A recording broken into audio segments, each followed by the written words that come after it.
Good morning guys. তো কেমন আছেন সবাই? তো গাইজ আজকে সকালে কাজত যাওয়ার মোড়ে একদমই মন করবে নাকছে না। আর এদিকে না দেখো মৌসুমি আমার জন্য পুরি সবজি বানবার নাকছে। তো সকাল সকাল ফ্রেশ হয়ে আসিয়ে পুরি সবজি খায়া রেডি সেডি হয়ে চলি গেলাম কাজত। তো কাজত আসিয়ে দেখো এটা কোনা একদম পুরে আকাশটা এত ম্যাঘ করছে, মানে সেই বড় হুড়কে বাতাস আসবে ঝড়ি আসবে এরকম মনে হবার নাকছে।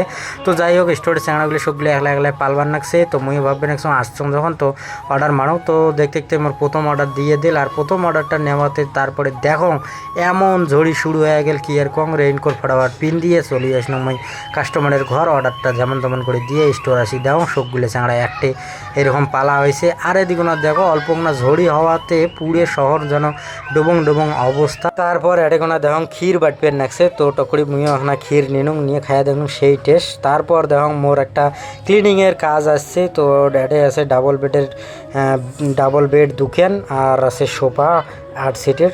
তো মোর বন্ধু একটা ফোন করিয়ে তো ইয়েক নিয়ে সাথে ধরি গেল তো কাজটা করবে জন্য। তো আসি দুজনে এই যে কাজটা করবে নাকছি। কাজটা করার পর এই কাস্টমার আমাকে নাস্তা দিল খাবার, তো চা আর বিস্কিট।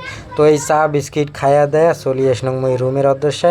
তো মাছ নেওয়ার আশা ছিল, তো মাছ পাং নাই। তো 2 প্রকারের শাক নিলাম, একটা হচ্ছে মূলে শাক আর একটা হচ্ছে লাউ শাক। তো মৌসুমি শাক পায় তো সেই খুশি। আর এদিকে না দেখো ভাত চড়ে দিছে। তো ভাত হবার নাকছে মুই এই যে এদিকে না ব্যাগ ট্যাগগুলো থুইয়ে ফ্রেশ ট্রেশ হয়ে আসি খাবার বসলাম। তো এই যে আলু ভর্তা বানাইছে, শাক বানাইছে, খুব টেস্ট। তো গুড নাইট।